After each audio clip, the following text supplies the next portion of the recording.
എല്ലാ സാഡ്നെസ്സും നമുക്ക് ഡിപ്രഷനായിട്ട് വ്യാഖ്യാനിക്കാൻ പറ്റത്തില്ല. ആരുടെയെങ്കിലും പ്രിയപ്പെട്ടവരുടെ വേർപാടോ അല്ലെങ്കിൽ എന്തെങ്കിലും നഷ്ടമോ അല്ലെങ്കിൽ അങ്ങനെ എന്തെങ്കിലും വന്നു, അപ്പോൾ ഈ പറഞ്ഞതുമാതിരി അതിതീവ്ര ദുഃഖാവസ്ഥയിലേക്ക് ഏതാനും ദിവസങ്ങൾക്കുള്ളിൽ പോകാം, ഏതാനും മണിക്കൂറുകൾക്കുള്ളിൽ പോകാം. ഏറ്റവും അധികം ആവശ്യം എൻ്റെ പേഴ്സണൽ എക്സ്പീരിയൻസിൽ വന്നിരിക്കുന്നത് ADHD ഉണ്ടോ ഇല്ലയോ. എനിക്കൊന്ന് പെർ ഡേ തന്നെ 2-3 പേരെങ്കിലും അഡൽട്സ് എനിക്ക് ADHD ഉണ്ടോ എന്ന് ചോദിച്ച് വരാറുണ്ട്. എനിക്കൊരു ടാബ്ലറ്റ് ഉണ്ടെന്നുണ്ടെങ്കിൽ എനിക്ക് കുറച്ചും കൂടെ വർക്ക് ചെയ്യാൻ പറ്റും എന്നുള്ളൊരു ധാരണയിൽ അങ്ങനെ വരുന്ന ഒരുപാട് പേരുണ്ട്. പക്ഷെ അതൊക്കെ നിയമവിരുദ്ധമാണ്. അതുകൊണ്ട് തന്നെ ഈ മരുന്നും കൊടുക്കുന്നത് വളരെയധികം റെസ്ട്രിക്റ്റഡ് ആയിട്ടാണ്. ഹോസ്പിറ്റലിൽ നമ്മൾ OPD ഇപ്പോൾ ഏറ്റവും അധികം കണ്ടുവരുന്ന പേഴ്സണാലിറ്റി ഇഷ്യൂ എന്ന് പറയുന്നത് ബോർഡർ ലൈൻ പേഴ്സണാലിറ്റിയാണ്, which is very difficult to treat also. അവിടെ കംഫർട്ട് സോൺ അനുസരിച്ച് എല്ലാവരും അവരോട് പെരുമാറിക്കൊള്ളണം. ഈ ഒരു പേഴ്സണാലിറ്റി എന്ന് പറയുന്നത് അവർക്ക് റിലേഷൻഷിപ്പ് ഭയങ്കര ബുദ്ധിമുട്ടായിരിക്കും കീപ്പ് ചെയ്തു പോകാൻ. അത് തന്നെയല്ല, അവർ മൾട്ടിപ്പിൾ റിലേഷൻഷിപ്പിൽ ചെന്ന് എത്തപ്പെടാനുള്ള ഒരു വ്യഗ്രതയുമുണ്ട്. സൈക്യാട്രി അല്ലെങ്കിൽ മാനസികാരോഗ്യം മുൻപത്തെക്കാളും കൂടുതൽ സംസാരിക്കപ്പെടുന്ന ഒരു സാഹചര്യമാണുള്ളത്. അത് വളരെ അനുകൂലമായ ഒരു സാഹചര്യമാണ് സൃഷ്ടിക്കുന്നത്. ഏതായാലും ഇന്ന് വിഷയത്തിൽ നമ്മളോട് കൂടെ കൂടുതലായി സംസാരിക്കാനുള്ളത് സൈക്യാട്രിസ്റ്റ് ആയിട്ടുള്ള ഡോക്ടർ എൽസി ഉമ്മനാണ്. Ma'am, welcome to the show. Thank you ma'am. ഇപ്പം സൈക്യാട്രിയിൽ 20 വർഷത്തിന് മേലെ എക്സ്പീരിയൻസ് ഉണ്ട് മാമിന്. അപ്പോൾ മുൻപത്തെ ഒരു കാലം, അതായത് ഭ്രാന്താശുപത്രി, ഭ്രാന്തിൻ്റെ ഡോക്ടർ എന്നൊക്കെ വിളിച്ചിരുന്ന ഒരു കാലത്ത് നിന്ന് ഇത്രയും വർഷം ഇങ്ങ് വരുമ്പോഴത്തേക്കും കുറേ കൂടെ, ഇപ്പം ഞാൻ പറഞ്ഞ പോലെ കുറേ കൂടെ കൂളായിട്ട് കാര്യങ്ങൾ, ടോട്ടലി അല്ല എങ്കിലും ഒത്തിരി ബെറ്ററായ ഒരു അവസ്ഥയിലേക്ക് എത്തിയിട്ടുണ്ട്. പക്ഷെ എന്നാലും ചെറുപ്പക്കാർക്കിടയിൽ പോലും വിഷയമായിട്ട് ബന്ധപ്പെട്ട് തെറ്റിദ്ധാരണകളുണ്ട്. മാമിൻ്റെ ഒരു ടേക്കാണ് ആദ്യം അറിയേണ്ടത്. തലച്ചോറിനകത്തിലെ കോശങ്ങൾ അല്ലെങ്കിൽ ന്യൂറോ ട്രാൻസ്മിറ്റേഴ്സ് ഉണ്ട്, അതിനകത്തിലെ ഏറ്റക്കുറച്ചിലൊക്കെ കാരണം തലച്ചോറിന്റെ പ്രവർത്തനത്തിന്റെ ക്ഷമതയ്ക്ക് എന്തെങ്കിലും വ്യതിയാനങ്ങൾ വരുമ്പോൾ ഉണ്ടാകുന്നതാണ് മനോരോഗം എന്ന് പറയുന്നത്, അല്ലെങ്കിൽ മാനസികാരോഗ്യ പ്രശ്നം എന്ന് പറയുന്നത്.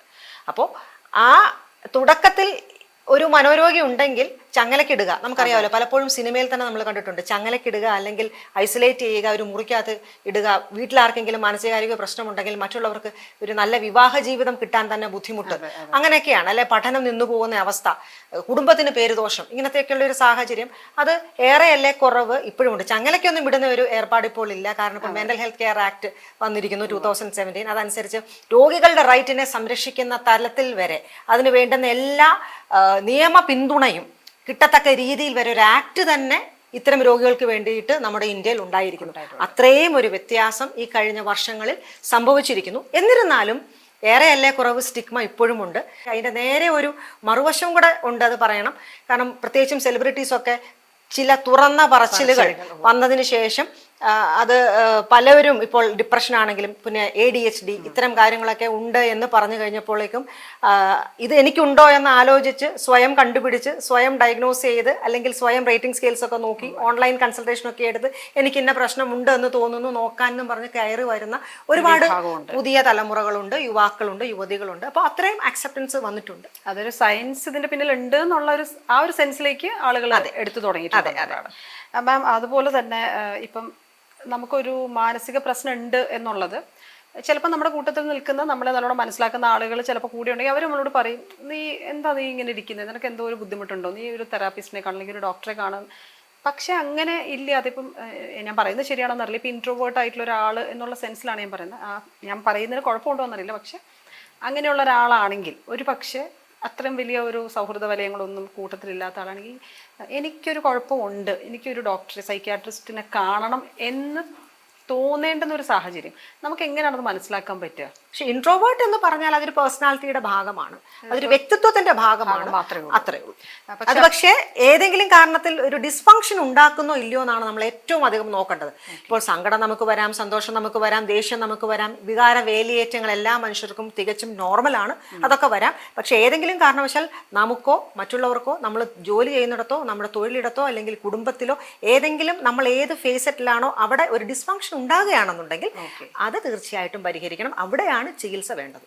അതായത് നമ്മുടെ നോർമൽ റുട്ടീനിൽ നിന്ന് മാറി നമ്മൾ പോകുന്നുണ്ടെങ്കിലും നമ്മുടെ ഫംഗ്ഷൻസിൽ എന്തെങ്കിലും പ്രശ്നങ്ങൾ, അതിപ്പോൾ ഓഫീസിലായാലും അല്ലാത്തിടങ്ങളിലാണെങ്കിലും, അതെ, വ്യക്തിപരമായിട്ടാണെങ്കിലും സമൂഹത്തിലാണെങ്കിലും കുടുംബത്തിലാണെന്നുണ്ടെങ്കിലും ഫങ്ഷണൽ ലെവലിന് വ്യത്യാസം വരികയാണെന്നുണ്ടെങ്കിൽ, സമൂഹത്തിലാണെന്നുണ്ടെങ്കിൽ ഈ ആ തലത്തിലൊരു വ്യതിയാനം വരുവാണെന്നുണ്ടെങ്കിൽ അത് ട്രീറ്റ്മെന്റ് ആവശ്യമാണ്, ചികിത്സ ഇൻഡിക്കേറ്റഡ് ആണ് എന്നാണ് അതിന്റെ അർത്ഥം.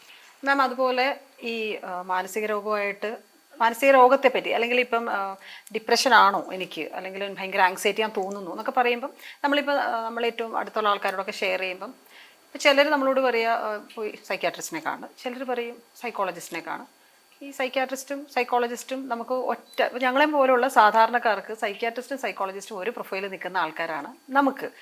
പക്ഷേ നമ്മൾ അതിനെപ്പറ്റി സംസാരിക്കുമ്പോൾ ചിലപ്പോൾ പറയും, അയ്യോ, ചിലപ്പോൾ സൈക്കോളജിസ്റ്റ് തന്നെ പറയും നിങ്ങൾ സൈക്യാട്രിസ്റ്റിനെ കാണേണ്ടതാണ് കേട്ടോ. ചിലപ്പോൾ സൈക്യാട്രിസ്റ്റ് പറയും നിങ്ങൾ ഇനി സൈക്കോളജിസ്റ്റിനെ കൂടെ കണ്ടിട്ട് വേണം പോകാൻ.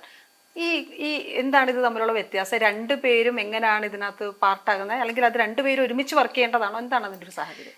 ബേസിക്കലി സൈക്കാട്രിസ്റ്റ് എന്ന് പറയുന്നത് MBBS കഴിഞ്ഞിട്ട് MD പോസ്റ്റ് ഗ്രാജുവേഷൻ കഴിയുന്നവരെയാണ് സൈക്കാട്രിസ്റ്റ് എന്ന് ക്വാളിഫൈഡ് ആയിട്ട് നമ്മൾ പറയുന്നത്. സൈക്കോളജിസ്റ്റ് എന്ന് പറയുന്നത് MSc അല്ലെങ്കിൽ MA ആ തരത്തിൽ ഡിഗ്രി കഴിഞ്ഞ് പോസ്റ്റ് ഗ്രാജുവേഷൻ കഴിഞ്ഞിട്ട് പിന്നെ MPhilോ അല്ലെങ്കിൽ PhDയോ ഒക്കെ ചെയ്തിട്ട് വരുന്നവരാണ് സൈക്കോളജിസ്റ്റ് എന്ന് പറയുന്നത്. സൈക്കാട്രിസ്റ്റ് എന്ന് പറയുന്നത് കുറച്ചും കൂടെ ആധികാരികമായിട്ട്, അതായത് MBBSന്റെ ഒരു ബാക്കപ്പ് കൂടെ ഉള്ളതുകൊണ്ട് തലച്ചോറിനെ പറ്റി വിശദമായിട്ട് പഠിച്ച് അതുകൊണ്ടാണ് അവർക്ക് മരുന്ന് എഴുതാനും സാധ്യമാകുന്നത്. നേരെ മറിച്ച് സൈക്കോളജിസ്റ്റിന് മരുന്ന് എഴുതാനായിട്ട് റൈറ്റ് ഇല്ല, അതിന് അവർക്ക് ലൈസൻസ്ഡ് അല്ല. അപ്പോൾ ആ തരത്തിലുള്ള ഒരു ലിമിറ്റേഷൻ അവർക്കുണ്ട്. രണ്ടാമത്തെന്ന് പറയുന്നത് ഇപ്പോൾ കൗൺസിലിംഗ് അല്ലെങ്കിൽ സൈക്കോതെറാപ്പി എന്ന് പറയുന്നത് രണ്ടു പേർക്കും ചെയ്യാവുന്നതാണ്. ഇപ്പോൾ സൈക്കാട്രിസ്റ്റ് ചിലർ കൗൺസിലിംഗ് മാത്രം എടുക്കുന്നവരുണ്ട്, അങ്ങനെയുള്ളവർക്ക് ഇപ്പോൾ സൈക്കോതെറാപ്പി മാത്രം തുടങ്ങുന്നവരുണ്ട്, അത് കഴിഞ്ഞ് മരുന്ന് ആവശ്യമാണെങ്കിൽ കൊടുക്കുന്നതുണ്ട്. എന്നാൽ ചില ഘട്ടങ്ങളിൽ മരുന്നാണ് ആദ്യം സ്റ്റാർട്ട് ചെയ്യേണ്ടത്. ഇപ്പോൾ സിവിയറിറ്റി അനുസരിച്ചിട്ടാണ്. വളരെയധികം ആത്മഹത്യ റിസ്ക് ഉള്ള ഒരാൾ അല്ലെങ്കിൽ സൈക്കോസിസ് ഉള്ള ആൾ അല്ലെങ്കിൽ മൂഡ് വ്യതിയാനമുള്ള ആൾ തീർച്ചയായിട്ടും മരുന്ന് അവിടെ ഇൻഡിക്കേറ്റഡ് ആണ്. അവിടെ നമ്മൾ എന്തെങ്കിലും തരത്തിലുള്ള സൈക്കോതെറാപ്പിയോ കൗൺസിലിങ്ങോ മാത്രം കൊടുത്തുകൊണ്ട് സെറ്റിൽ ആവുന്നില്ല. അപ്പം അങ്ങനെയുള്ളപ്പോൾ ചില ഘട്ടങ്ങളിൽ മരുന്ന് ആദ്യം തുടങ്ങേണ്ടി വരും. നേരെ മറിച്ച് സൈക്കോളജിസ്റ്റ് എന്ന് പറയുന്നത് അവർ തെറപ്പീസ് ആണ് ബേസിക്കലി ചെയ്യുന്നത്. തെറപ്പീസ് മാത്രമേ അവർക്ക് ചെയ്യാനായിട്ട് സാധ്യമാകുകയുള്ളൂ.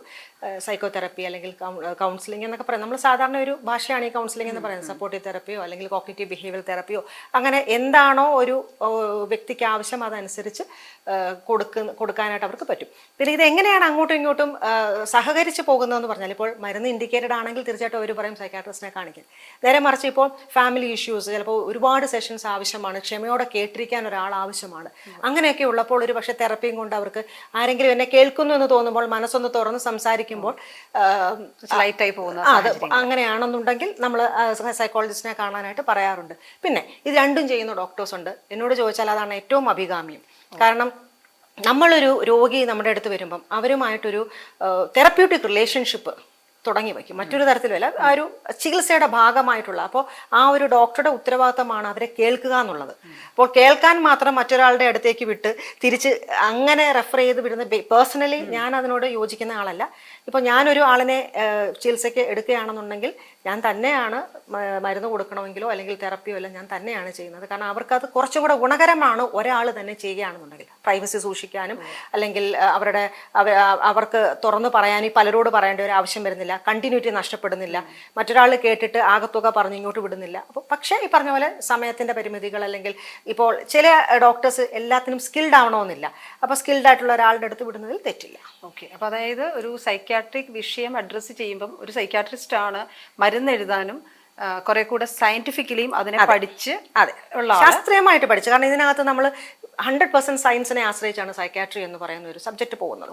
തലച്ചോറിനെ ആധികാരികമായിട്ട് പഠിച്ചു. അത് നമ്മൾ MBBS പഠിക്കുന്ന കാലം മുതലേ തലച്ചോറിൻ്റെ പ്രവർത്തനങ്ങളും അതിൻ്റെ മുഴുവൻ ഡീറ്റെയിൽസും പഠിച്ച് അതിനുശേഷം നമ്മൾ അത് കുറച്ചും കൂടെ ആധികാരികമായിട്ട് തന്നെ ഇൻ ഡെപ്ത് ആയിട്ട് MDയിൽ പഠിക്കും, സ്പെഷ്യലൈസ് ചെയ്ത് സാധാരണ മനുഷ്യർക്ക് മനസ്സിലാക്കാൻ പറ്റില്ല. അപ്പം സൈക്കോളജിസ്റ്റ് എന്ന് പറയുന്ന ആൾ ഈ പറഞ്ഞ പോലെ കൂടുതൽ സെഷൻസ് വേണ്ടി വരുന്ന സാഹചര്യങ്ങളിലൊക്കെ എടുക്കാവുന്ന ഒരു സഹായമാണ് ഇതേ വിഷയത്തിൽ. പക്ഷെ മരുന്ന് എഴുതുക എന്ന് പറയുന്നത് അവർക്ക് ബാധകമല്ല, പറ്റത്തില്ല. അതാണ് ബാധകമല്ല എന്നല്ല, they are not eligible to write, they are not licence to write medicines എന്നുള്ളതാണ്. അവർക്കത് ചെയ്യാനേ പാടില്ല, അവരുടെ എത്തിക്സിന് ചെയ്യാൻ പാടില്ല, ചെയ്താൽ ശിക്ഷാർഹമാണ്.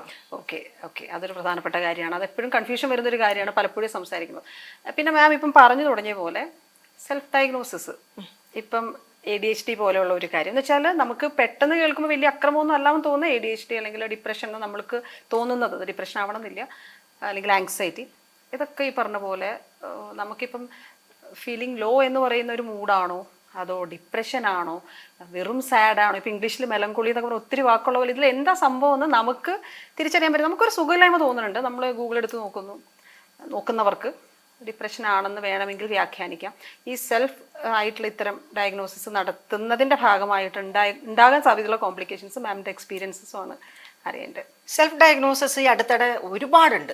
എസ്പെഷ്യലി ലാസ്റ്റ് ഒരു 4 to 5 ഇയേഴ്സ് നോക്കുകയാണെന്നുണ്ടെങ്കിൽ ഒരുപാട് പേര് ഈവൻ പുറത്തുനിന്ന് പോലും നമുക്ക് മലയാളികൾ അവിടെ പോയി സെറ്റിൽ ആയവരെ എനിക്ക് ADHD ഉണ്ടെന്ന് തോന്നുന്നു, ഒരു ഇവാലുവേഷൻ സാധ്യമാണോ എന്ന് ചോദിച്ച് ടെലി കൺസൾട്ടേഷൻ വരെ ആവശ്യപ്പെടാറുണ്ട്.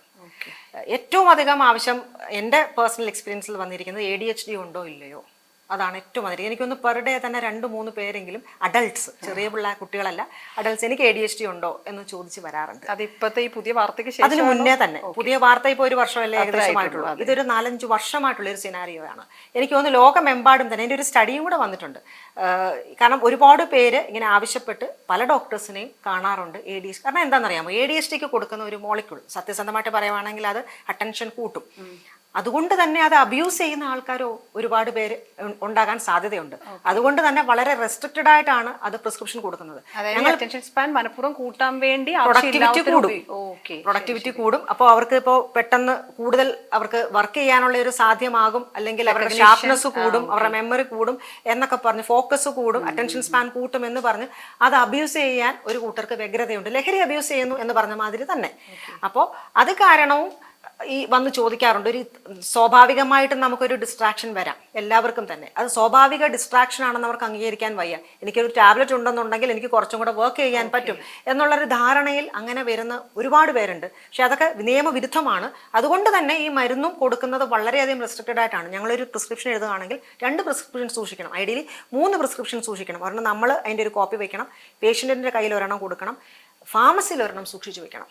അങ്ങനെ ഈ ഒരു പ്രിസ്ക്രിപ്ഷൻ തന്നെ 3 കോപ്പി വെച്ച്, അതായത് ഓരോ ടാബ്ലറ്റും ഓരോ പില്ലും കണക്കെടുക്കുന്നതാണ്, അക്കൗണ്ടബിൾ ആണ്. അതുകൊണ്ടാണ് അത്രയും സൂക്ഷിച്ച് ഇത് എഴുതുന്നതും സൂക്ഷിച്ചത് ഡിസ്പെൻസ് ചെയ്യുന്നതും. ഈ ADHDയുടെ കാര്യത്തിൽ മാത്രമാണോ ഇങ്ങനെ, അതോ മൊത്തത്തിൽ മറ്റ് എന്തെങ്കിലും ഇതുപോലെയുള്ള വിഷയങ്ങളിൽ? ഡിപ്രഷൻ ഇതുപോലെ സങ്കടമുള്ളവർ ഒക്കെ വരാറുണ്ട്. പക്ഷെ യൂഷ്വലി ഡിപ്രഷൻ എന്നൊക്കെ പറയുന്നത് നിഷിപ്പോൾ ചോദിച്ചതുപോലെ ഒരു സാധാരണ ദുഃഖമാണോ അതോ ഒരു വിഷാദമാണോ എന്നുള്ളത്, നമുക്ക് എല്ലാവർക്കും സങ്കടം വരും. സങ്കടം എന്ന് പറഞ്ഞൊരു നോർമൽ വികാരമാണ്. എല്ലാ സാഡ്നെസ്സും നമുക്ക് ഡിപ്രഷനായിട്ട് വ്യാഖ്യാനിക്കാൻ പറ്റത്തില്ല. ഈ സങ്കടത്തിനുള്ളത് അതിതീവ്ര ദുഃഖഭാവം, അതാണ് ഒന്നാമത്തത് വേണ്ടത്. 2 അനർജിയ, അതായത് ക്ഷീണാവസ്ഥ. എന്ത് ഭക്ഷണം കഴിച്ചാലും എന്തൊക്കെ ചെയ്താലും എപ്പോഴും വളരെയധികം ക്ഷീണം തോന്നുക, ടയേർഡ്നെസ് തോന്നുക, ഫറ്റീഗബിലിറ്റി തോന്നുക.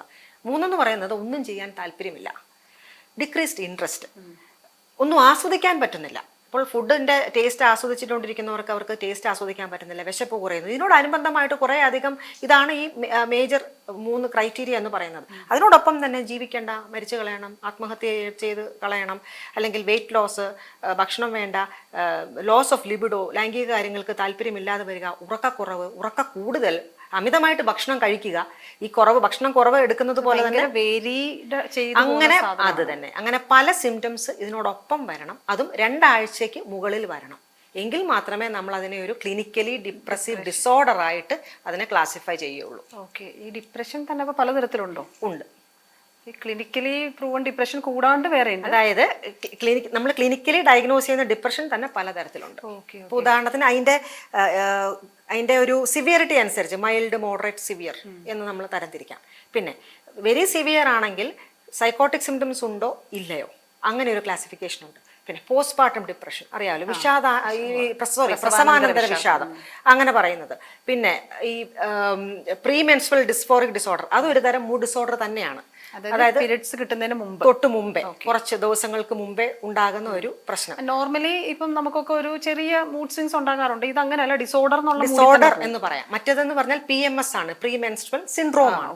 ഇത് പ്രീ മെൻസ്ട്രൽ ഡിസ്ഫോറിക് ഡിസോർഡർ, ഇതും ഒരു മൂഡ് ഡിസോർഡറിന്റെ ഭാഗം തന്നെയാണ്. അതേപോലെ തന്നെ മെനോപോസ് ആയതിനു ശേഷം ഇതൊക്കെയും മൂഡ് ഡിസോർഡറിന്റെ അടിയിൽ തന്നെ നമുക്ക് വരുത്താവുന്നതാണ്. പിന്നെ ഉള്ളതാണ് ബൈപോളാർ അഫക്റ്റീവ് ഡിസോർഡറിനകത്തിൽ വരുന്ന ഡിപ്രഷൻ. അതിനകത്തിൽ മേനിയുണ്ട്, ഡിപ്രഷനുണ്ട്. അങ്ങനെ പല തരത്തിൽ നമുക്കിതിനെ ക്ലാസിഫൈ ചെയ്യാം. അത് ഓരോന്നും ഓരോ തരത്തിലായിരിക്കാം. പിന്നെ കുറച്ചും കൂടെ നമ്മൾ അതിൻ്റെ ഒരു തിയറിറ്റിക്കൽ ആസ്പെക്ട് പോവുകയാണെന്നുണ്ടെങ്കിൽ എൻഡോജീനസ് ഡിപ്രഷൻ, അല്ലെങ്കിൽ അങ്ങനെ പല തരത്തിലുള്ള ക്ലാസിഫിക്കേഷൻസ് ഉണ്ട്. അപ്പം മാം നേരത്തെ പറഞ്ഞ പോലെ 2 ആഴ്ചയിൽ കൂടുതൽ നീണ്ടു നിൽക്കുന്ന ഈ പറഞ്ഞ വളരെ ലോ ആയിട്ടുള്ള ഫീല്, യാതൊന്നിനോടും താല്പര്യമില്ലായ്മ, വാട്ട് എവർ ഇറ്റ് ഈസ്, ഭക്ഷണം, മ്യൂസിക്കും, അതായത് മുമ്പ് നമുക്ക് ഉണ്ടായിരുന്ന ഒരു സാധനത്തിനോട് ഇപ്പൊ താല്പര്യമില്ല, നമ്മൾ എത്ര ശ്രമിച്ചാലും. അതെ, ഇത്രയൊക്കെ കാണുകയാണെങ്കിൽ നമുക്ക് ക്ഷീണം ഉണ്ടാവും. ഇത്രയും കാര്യം കാണുകയാണെങ്കിൽ 2 ആഴ്ച നിലനിൽക്കുകയാണെങ്കിൽ ഒരു ഡോക്ടറെ കാണുന്നതാണ് നല്ലത്. പിന്നെ 2 ആഴ്ച വേണമെന്നില്ല. ഇപ്പോൾ ഉദാഹരണത്തിന് ഇപ്പോൾ ഒരാഴ്ച ഒരു ദൈർഘ്യമേ ഉള്ളൂ, പക്ഷേ ആത്മഹത്യ ചെയ്യാൻ തോന്നുന്നു, അല്ലെങ്കിൽ അങ്ങനെ എന്തെങ്കിലും ഒട്ടും ഉറങ്ങുന്നില്ല, ഇപ്പം ഒരാഴ്ച ഉറങ്ങിയില്ല, അപ്പോൾ വീണ്ടും നമ്മൾ ആണെങ്കിൽ മാത്രം പോയാൽ മതി. 2 ആഴ്ച എന്ന് പറഞ്ഞ് അതിൽ കയറി ആ ഒരു ക്രൈറ്റീരിയയിൽ കയറി പിടിക്കരുത്. അത് നമ്മളൊരു ക്ലാസിഫിക്കേറ്ററി സിസ്റ്റം ഫോളോ ചെയ്യുന്നതുകൊണ്ട് അതിനകത്തിൽ ഈ 2 വീക്സ് പറയുന്നതാണ്. പക്ഷേ ചില സമയത്ത് ചില ഘട്ടങ്ങളിൽ ഇപ്പോൾ സിവിയറിറ്റി കൂടുതലാണെങ്കിൽ ആത്മഹത്യാ പ്രേരണയുണ്ട്, അല്ലെങ്കിൽ ആത്മഹത്യയുടെ ചിന്തയുണ്ട്, ഉറങ്ങുന്നില്ല. ഇപ്പൊ അടുപ്പിച്ചൊരാഴ്ച ഉറങ്ങാതിരുന്ന അടുത്ത ആഴ്ചയും കൂടെ ഉറങ്ങാതിരിക്കുന്നത് വരെ നമ്മൾ അവരോട് വെയിറ്റ് ചെയ്യാൻ പറയുന്നത് അങ്ങനെയല്ലാതിരിക്കാൻ പറ്റുമോ? അങ്ങനെയുള്ളവരുണ്ട്, ദിവസങ്ങളോളം ഉറങ്ങാത്തവരുണ്ട്, ഉറക്കം കിട്ടാത്തവരുണ്ട്, ക്വാളിറ്റി ഓഫ് സ്ലീപ്പ് വളരെ ചിലപ്പോൾ 1 മണിക്കൂർ 2 മണിക്കൂർ മാത്രം ഉറങ്ങുന്നവരുണ്ട്. അല്ലെങ്കിൽ സിവിയറിറ്റി ചിലപ്പോൾ 2 വീക്സ് വരണമെന്നില്ല, ചിലപ്പോൾ ഏതാനും ദിവസങ്ങളെ കാണത്തുള്ളൂ. പക്ഷേ സിവിയറിറ്റി കൂടുന്നതനുസരിച്ച് ജീവിക്കേണ്ട, ആത്മഹത്യ ചെയ്യണം, അങ്ങനത്തെ ചിന്തകൾ വരുന്നവരുണ്ട്. പെട്ടെന്ന് എന്തെങ്കിലും ഒരു ക്രൈസിസ് വന്നു, ഉദാഹരണത്തിന് നിലച്ചിരിക്കാതെ എന്തെങ്കിലും ഒന്ന് വന്നു, ആരുടെയെങ്കിലും പ്രിയപ്പെട്ടവരുടെ വേർപാടോ അല്ലെങ്കിൽ എന്തെങ്കിലും നഷ്ടമോ അല്ലെങ്കിൽ അങ്ങനെ എന്തെങ്കിലും വന്നു. അപ്പോൾ ഈ പറഞ്ഞതുമാതിരി ഈ ഡിപ്രസീവ് അവസ്ഥയിലേക്ക്, അതിതീവ്ര ദുഃഖാവസ്ഥയിലേക്ക് ഏതാനും ദിവസങ്ങൾക്കുള്ളിൽ പോകാം, ഏതാനും മണിക്കൂറുകൾക്കുള്ളിൽ പോകാം. അപ്പോൾ ഇത്തരം റിസ്ക് ഉണ്ടെന്നുണ്ടെങ്കിൽ, അവനവനെ ഹനിക്കുന്ന റിസ്ക്, മറ്റുള്ളവരെ ഹനിക്കുന്ന റിസ്ക് ഒക്കെ ഉണ്ടെന്നുണ്ടെങ്കിൽ നമ്മൾ ഈ 2 ആഴ്ച ക്രൈറ്റീരിയ വെയിറ്റ് ചെയ്യുന്നത് അത് ശരിയല്ല, അങ്ങനെ ചെയ്യാൻ പാടില്ല. ഉദാഹരണത്തിന് പ്രസവാനന്തര വിഷാദം തുടക്കത്തിൽ തന്നെ 2-3 ദിവസത്തിനുള്ളിൽ ചിലപ്പോൾ സ്വന്തം കുട്ടിയെ കൊന്നുകളയാൻ ത്വര വരുന്നവരുണ്ട്, ആ ഒരു ഇമ്പൾസ് വരുന്നവരുണ്ട്. അതാകുമ്പോൾ നമ്മൾ ഈ 2 വീക്സ് ഒരിക്കലും വെയിറ്റ് ചെയ്യാൻ പാടില്ല. അതിന്റെ സിവിയറിറ്റി അനുസരിച്ച് നമ്മൾ ഇത്തരം കാര്യങ്ങളിൽ, അതുകൊണ്ടാണ് ഒരു ട്രെയിൻഡ് ആയിട്ടുള്ള ഒരു ഡോക്ടറെ കാണണമെന്ന് പറയുന്നത്. അവരുടെ ഒരു ഡിസ്ക്രിപ്ഷനാണ് ഇത് മരുന്ന് തുടങ്ങണോ വേണ്ടയോ, ഏത് രീതിയിൽ കൈകാര്യം ചെയ്യണം, ഇത് സൈക്കോതെറാപ്പി മാത്രം മതിയോ എന്നൊക്കെ ഉള്ളത്. ഈ പല കാര്യങ്ങൾ കണക്കിലെടുത്താണ് ഒരു തീരുമാനത്തിലേക്ക് എത്തുന്നത് ഏത് തരത്തിലുള്ള ചികിത്സയാണ് ആവശ്യമെന്നുള്ളത്. പക്ഷെ മാം, ഈ ഇന്റർവെൻഷനിലേക്കൊക്കെ, അതായത് ഒരു കറക്റ്റ് ആയിട്ടുള്ള ഒരു ഡോക്ടറുടെ അടുത്തേക്ക് എത്തുന്നതിന് മുമ്പ് നമ്മുടെ നാട്ടില് മാം പറഞ്ഞു തുടങ്ങിയപ്പോൾ ഉണ്ടായ പോലെ മന്ത്രം, തന്ത്രം, വ്യാജന്മാര് ഒക്കെ ഉണ്ട്. അതിന്റെ ഏറ്റവും എന്താ പറയാ, നമുക്ക് ചിന്തിക്കാൻ പോലും പറ്റാത്ത രീതിയിലേക്ക് അതിന്റെ കോൺസിക്വൻസസും വരുന്നുണ്ട്. അതെ, ആ സിറ്റുവേഷനിലേക്ക് വരെ പോയിട്ടും മനുഷ്യരുടെ ഇടയിൽ ഇപ്പോഴും ഇതിലേക്ക് എത്തുക എന്നുള്ളൊരു ചിന്ത വന്നിട്ടില്ല. അപ്പം മാം, ഇത് ഞാൻ ചോദിക്കുന്നത്, ഇത്തരം സാഹചര്യങ്ങളിലൂടെയൊക്കെ കടന്നു പോയിട്ട് അവസാനം ഒത്തിരി കൈവിട്ടതിന് ശേഷം മാമിൻ്റെ അടുത്തേക്ക് വന്നിരിക്കുന്ന കേസുകളുണ്ട്. ഇത്തരം ആൾക്കാരോട് എന്താണ് സാധാരണ നമുക്ക് പറഞ്ഞ് എഡ്യൂക്കേറ്റ് ചെയ്യാൻ പറ്റുക? അതായത് ഒരുപാട് ചൂഷണം നടക്കുന്ന ഒരു മേഖലയാണ് ശരിക്കും പറഞ്ഞാൽ ഈ മേഖല. സാമ്പത്തികമായിട്ടാണെങ്കിലും പാവങ്ങൾ, ഇവർക്ക് സ്വയമായിട്ട് ചിന്തിക്കാൻ പോലും ശേഷിയില്ലാത്തവരാണെന്ന് ഓർത്തോളൂ. അപ്പൊ ഇവരെ ചൂഷണം ചെയ്യുന്ന ഒരു പറ്റം ആൾക്കാർ നമ്മുടെ സമൂഹത്തിലുണ്ട്. അത് റിലീജിയസ് രീതിയിലും, അതിപ്പോ ഇന്ന റിലീജിയൻ എന്നില്ല, എല്ലാ റിലീജിയനും ആ മറവിൽ ഇത്തരം ആളുകളെ ചൂഷണം ചെയ്യുന്ന ഒരുപാട് സെന്റേഴ്സ് ഉണ്ട്. അപ്പോൾ അവിടെ ചെന്ന് കഴിഞ്ഞാലും ഞാൻ അത്ഭുതപ്പെടാറുണ്ട്. ഒരു 60-70% ആൾക്കാർ ഈ മാനസികമായിട്ട് പ്രശ്നമുള്ളവരെ അവർ ഈ രോഗശാന്തി എന്നൊക്കെ പറഞ്ഞ് ചൂഷണം ചെയ്യുന്ന ഇടങ്ങൾ ഒരുപാട് നമ്മുടെ കേരളത്തിലുണ്ട്. പിന്നെ ആൾക്കാരും ഇത് ഈ പറഞ്ഞതുപോലെ ഇത് ഒരു കൂടോത്രത്തിന്റെ ഭാഗമാണ്, അല്ലെങ്കിൽ മന്ത്രം ചെയ്താൽ മാറും, പൂർവികരുടെ ശാപമാണ്, അല്ലെങ്കിൽ മറ്റുള്ളവരുടെ ശാപമാണ്, ഇങ്ങനത്തെയൊക്കെയുള്ള ഒരു ധാരണയിൽ ഈ പറഞ്ഞതുപോലെ കർമ്മം ചെയ്യുന്നവരുടെ അടുത്തൊക്കെ പോകാറുണ്ട്. പക്ഷേ എന്നെ അത്ഭുതപ്പെടുത്തിയത് ഒരു 3-4 ജ്യോതിഷം നോക്കുന്ന ആൾക്കാർ തന്നെ, അല്ലെ കഴിഞ്ഞ ദിവസം ഒരു ഉസ്താദും എൻ്റെ അടുത്ത് വരാനെന്നും പറഞ്ഞ് അവരെ തിരിച്ച് എൻ്റെ അടുത്ത് മടക്കിയ സംഭവങ്ങളും ഉണ്ട്. അപ്പൊ അവർക്ക് അത്രയും ഒരു ഇൻസൈറ്റ് ഉണ്ടെന്ന് കൂട്ടിക്കോ, കൈത്തിരിവട്ടം എന്നൊക്കെ പറയാം. അത് തന്നെ അങ്ങനെ ഒരു കുറേ അധികം കേസസ് കഴിഞ്ഞ ഒരു 10 വർഷമായിട്ട് നോക്കുകയാണെന്നുണ്ടെങ്കിൽ എൻ്റെ അടുത്ത് ഇത്തരം ആൾക്കാർ തന്നെ റെഫർ ചെയ്ത് വിട്ടിട്ടുണ്ട്. ഇത് ഞങ്ങൾ നോക്കിയാൽ പറ്റത്തില്ല, നിങ്ങൾ അങ്ങോട്ട് പൊയ്ക്കോളൂ എന്ന് പറഞ്ഞ് റെഫർ ചെയ്ത് വിട്ട അനുഭവങ്ങളുമുണ്ട്. പക്ഷേ പലപ്പോഴും പല സൈഡിലും അവിടെ ഇവിടെയും എല്ലായിടവും പോയി കറങ്ങി ലാസ്റ്റ് ഒരു നിവൃത്തി ഇല്ലാതെ വരുന്ന ഘട്ടത്തിലായിരിക്കാം ഒരുപക്ഷെ ഏതെങ്കിലും ഇച്ചിരിയെങ്കിലും ഒരു അല്പജ്ഞാനമുള്ള ഒരു ജ്യോതിഷന്റെ അടുത്തോ അല്ലെങ്കിൽ ഇതിനെപ്പറ്റി കുറച്ച് അറിവുള്ളവരുടെ അടുത്ത് എത്തിപ്പെട്ടാൽ അവർ ഇതുപോലെ നമ്മുടെ അടുത്തേക്ക് തിരിച്ചു വിടും. അല്ലെന്നുണ്ടെങ്കിൽ അവരിങ്ങനെ കറങ്ങി പലയിടത്ത് പോകും. അവസാനം ഇത് കൈവിട്ട് കഴിഞ്ഞതിന് ശേഷമായിരിക്കാം ഒരു പക്ഷേ നമ്മുടെ അടുത്ത് എത്തുന്നത്. അപ്പോഴത്തേക്കും ഈ ഡ്യൂറേഷൻ ഓഫ് അൺട്രീറ്റഡ് ഇതെന്ന് പറയുന്നത് വളരെയധികം കൂടുതലായിരിക്കും. എത്രയും പെട്ടെന്ന് കൈകാര്യം ചെയ്താൽ അത്രയും നല്ല റിസൾട്ട് ആയിരിക്കും വരുന്നത്. എത്ര നാൾ ഈ ട്രീറ്റ്മെന്റ് ഇല്ലാതെ പോകുന്നു അത്രയും തലച്ചോറ് കേടായിക്കൊണ്ടിരിക്കുകയാണ്. അപ്പൊ അത്രയും നമ്മുടെ പ്രോഗ്നോസിസിലും ഔട്ട്കമ്മിലും വ്യത്യാസം വരും, ഡിലേ ആകും. അത് തന്നെ ഏതാനും ദിവസങ്ങൾക്കുള്ളിൽ തന്നെ തുടങ്ങിയാൽ ഏറ്റവും നല്ലതാണ്, ഔട്ട്കം ബെറ്റർ ആയിരിക്കും. അത് വെച്ചുകൊണ്ടിരിക്കും തോറും അത് ഡിഫിക്കൽട്ട് ആയിരിക്കും, ഔട്ട്കമും അതിനനുസരിച്ച് ബാധിക്കാനുള്ള സാധ്യത ഏറെയുണ്ട്. എല്ലാ മനോരോഗത്തിനും ഇൻസൈറ്റ് വരില്ല. ചില മനോരോഗങ്ങൾക്ക് 0 ഇൻസൈറ്റ് ആയിരിക്കും. അപ്പോൾ വീട്ടിലുള്ളവരുടെ അല്ലെങ്കിൽ കുടുംബാംഗങ്ങളുടെ അവര് ആരുമായിട്ടാണോ ഇണങ്ങി നിൽക്കുന്നത് അവരുടെ ഉത്തരവാദിത്തമാണ് ഇവരെ നേർവഴിക്ക് ഗൈഡ് ചെയ്യാന്നുള്ളത്. അവനവന് തന്നെ ഇൻസൈറ്റ് വരണമെന്നില്ല. പ്രത്യേകിച്ചും ഇപ്പോൾ സൈക്കോസിസ് ആണെന്നുണ്ടെങ്കിൽ, ഡെലൂഷൻ ആണെങ്കിൽ എനിക്കെതിരെ അവർ മന്ത്രം ചെയ്യുന്നു അല്ലെങ്കിൽ എന്നെപ്പറ്റി മോശമായിട്ട് സംസാരിക്കുന്നു എന്നുള്ളതാണ്, എനിക്ക് ആ ഇൻസൈറ്റ് കാണത്തില്ല. അപ്പോൾ എൻ്റെ ഒപ്പമുള്ളവർ വേണം ഇത് രോഗത്തിൻ്റെ ഭാഗമാണ്, ഇങ്ങനെ ഒരു സംഭവമില്ല എന്ന് പറഞ്ഞ് എന്നെ ഏതെങ്കിലും തരത്തിൽ എവിടെയെങ്കിലും ഒരു ട്രീറ്റ്മെൻറ്റിലേക്ക് ഗൈഡ് ചെയ്ത് വിടുക എന്നുള്ളത് അവരുടെ ഉത്തരവാദിത്തമാണ്. ഇൻസൈറ്റ് ചിലപ്പോൾ മനോരോഗികൾക്ക് അവർക്ക് ഉണ്ടാവണം ഒരു നിർബന്ധമില്ല. മാം, ചെറുപ്പക്കാർക്കിടയിലേക്കുള്ള ഈ മാനസികാരോഗ്യങ്ങളെ പറ്റി പറയുമ്പോൾ നേരത്തെ നമ്മൾ പറഞ്ഞ ഡിപ്രഷൻ, പിന്നെ ആങ്സൈറ്റി ഒരു വലിയ വിഷയമായിട്ട് പറയാറുണ്ട്. പിന്നെ ബൈപ്പോളാർ ഡിസോർഡറും ഇങ്ങനെ ഞാൻ കണ്ട ഇതിനകത്ത് അങ്ങനെയാണ്, പട്ടികയിൽ അങ്ങനെ കിടക്കുന്നത്. 25% വർധനം ഉണ്ടായിട്ടുണ്ടെന്നാണ് ആ ആർട്ടിക്കിളിൽ പറയണത്. 25% വർധന എന്ന് പറഞ്ഞാൽ ചെറിയൊരു കണക്കല്ല, 100-25 ഒട്ടും ചെറിയ കണക്കല്ല. അപ്പം നമ്മുടെ കുട്ടികൾക്കും ഇതുണ്ടോ? അപ്പം നമ്മൾ വീട്ടിൽ പരിശോധിക്കുമ്പോൾ നമുക്ക് കുട്ടി കാണിക്കുന്നത് ഒരു പ്രശ്നമാണോ, മൂടിയാണോ, പ്രശ്നമുണ്ടോ എന്നൊക്കെ തോന്നാൻ സാധ്യതയുണ്ട്. പിന്നെ ആങ്സൈറ്റിയുടെ കാര്യം പറയുമ്പോഴും എക്സാമിന് മുമ്പ് കുട്ടികൾക്ക് ഉണ്ടാകാം, നമുക്ക് തന്നെയൊക്കെ ഉണ്ടാവാറുണ്ട് ഒരു ഇവന്റിന് മുമ്പ്. അപ്പം നമ്മൾ എങ്ങനെയാണ് ഇതൊന്ന് തിരിച്ചറിയുക? ആങ്സൈറ്റിയുടെ കാര്യം ഞാൻ ചോദിക്കുന്നത്, എങ്ങനെയാണ് നമുക്ക് നമ്മുടെ കുട്ടിക്ക് ശരിക്കും ആങ്സൈറ്റിയുമായി ബന്ധപ്പെട്ട അല്ലെങ്കിൽ ബൈപ്പോളാർ ഡിസോർഡർ, ഇത് രണ്ടും ഒരുമിച്ച് പറയാൻ പറ്റുമെന്നറിയില്ല, എങ്ങനെയാണ് നമ്മളത് ഐഡന്റിഫൈ ചെയ്യേണ്ടത്? നമുക്കത് രണ്ടും രണ്ടായിട്ട് പറയുന്നതായിരിക്കും നല്ലത്. ആങ്സൈറ്റി എന്ന് പറയുന്നത് ഉത്കണ്ഠ, പലതരത്തിലുള്ള ഉത്കണ്ഠ വരാം. ജനറലൈസ്ഡ് ആങ്സൈറ്റി വരാം, എന്തിനും ഏതിനും ഭയമായിരിക്കും. ഉദാഹരണത്തിന് ഒരു 5 മിനിറ്റ് വൈകിയാൽ ഭയം, അല്ലെങ്കിൽ ഒരു ഹോംവർക്ക് കംപ്ലീറ്റ് ആക്കിയില്ലെങ്കിൽ ഭയം, സ്കൂളിൽ ഇറങ്ങാനായിട്ട് ഒരു 5 മിനിറ്റ്സ് ലേറ്റ് ആയാൽ അത് ഭയം, അല്ലെങ്കിൽ ഓഫീസിൽ എത്തപ്പെടാൻ 2 മിനിറ്റ്സ് വൈകിയാൽ അത് ഭയം, ഫോൺ വിളിച്ചിട്ട് കിട്ടിയില്ലെങ്കിൽ അത് ഭയം. അപ്പോൾ നെഗറ്റീവായിട്ട് ചിന്തിച്ചു കൂട്ടും. ഇനിയും ആ ആൾ വല്ല ആക്സിഡന്റിൽ പെട്ടോ, അല്ലെങ്കിൽ കുട്ടിക്ക് എന്തെങ്കിലും അപകടം പറ്റിയോ, അങ്ങനെയെല്ലാം നെഗറ്റീവായിട്ടേ ചിന്തിച്ചു കൂട്ടുകയുള്ളൂ. പിന്നെ അവനവനെ കുറിച്ചുള്ളൊരു മതിപ്പില്ലായ്മ വരാം. അതായത് ഇപ്പോൾ ഞാൻ ചെയ്യുന്നത് ശരിയല്ല, എൻ്റെ പ്രസൻറ്റേഷൻ ശരിയല്ല, അപകർഷതാബോധം വരാം അതിനോടൊപ്പം തന്നെ. അല്ലെങ്കിൽ എനിക്കൊരു സ്കില്ലില്ല മറ്റുള്ളവരോട് സംസാരിക്കാൻ. അപ്പോൾ ഇങ്ങനെയുള്ളവർക്ക് സാമൂഹ്യ ഇടപെടൽ വളരെയധികം മോശമായിട്ട് വരും. അവർക്ക് സോഷ്യൽ ഫോബിയ വരും, സാമൂഹ്യ ഉത്കണ്ഠ വരും. അങ്ങനെയുള്ളവർക്ക് അത് തന്നെ സോഷ്യൽ ആങ്സൈറ്റി എന്ന് പറയുന്നത് പോലെ. സോഷ്യൽ ഫോബിയ, സോഷ്യൽ ആങ്സൈറ്റി എല്ലാം ഒന്ന് തന്നെയാണ്. അപ്പോൾ അവർ ക്രൗഡ് ഒഴിവാക്കും, അല്ലെങ്കിൽ അവരോടൊരു സ്റ്റേജ് പെർഫോമൻസ് ഒരു വാക്ക് പറയാൻ പറഞ്ഞാൽ ബുദ്ധിമുട്ടായിരിക്കും, അന്നേരം നെഞ്ചിടിക്കാൻ തുടങ്ങും, കൈയെല്ലാം വിറയ്ക്കാൻ തുടങ്ങും, തൊണ്ടയെല്ലാം വരണ്ട് വറ്റാൻ തുടങ്ങും. ഞാനൊരു കാര്യം ചോദിക്കട്ടെ, ഇപ്പം നോർമലി ഇപ്പം എന്നോടൊക്കെ എന്നെ പോലുള്ള ഒരാളോട് ഈ പറഞ്ഞ പോലെ ഇപ്പം നമ്മുടെ കുട്ടി വരേണ്ട സമയം കാണില്ല, ഇപ്പം മാം പറഞ്ഞ ഒരു ടെൻഷൻ ഉണ്ടാവും, ഫോൺ വിളിച്ചിട്ട് കിട്ടുന്നില്ല, എടുക്കുന്നില്ലല്ലോ, എന്തെങ്കിലും അപകടം പറ്റിയോ, പിന്നെ അതുപോലെ ഇപ്പം ഇങ്ങനെ ഇപ്പം മാം പറഞ്ഞ പല കാര്യങ്ങളും പറഞ്ഞു പോകുമ്പം ഇതൊക്കെ നമുക്ക് ഉണ്ടല്ലോ എന്ന് തോന്നും. പക്ഷെ ഒരു പരിധി വരെ ആങ്സൈറ്റി നല്ലതാണ്. ഫോർ എക്സാമ്പിൾ, ഇപ്പം പരീക്ഷയ്ക്ക് ആങ്സൈറ്റി ഉണ്ടെങ്കിലേ നമ്മൾ ഇരുന്ന് പഠിക്കുകയുള്ളൂ. ഒരു ആങ്സൈറ്റിയിലും പഠിക്കത്തില്ല. അപ്പം ഞാൻ പഠിച്ചില്ലെങ്കിൽ തോറ്റുപോകാൻ സാധ്യതയുണ്ട്, അല്ലെങ്കിൽ പാടുള്ള ക്വസ്റ്റൻ ആണെങ്കിൽ മാർക്ക് സ്കോർ ചെയ്യാൻ പറ്റില്ല എന്ന് ചിന്ത വരുമ്പോൾ ഞാൻ ഇരുന്ന് പഠിക്കും. അപ്പോൾ ഒരു പരിധി വരെ ആങ്സൈറ്റി നല്ലതാണ്, അത് നമ്മളെ എക്സൽ ചെയ്യാനായിട്ട് നമ്മളെ സഹായിക്കും.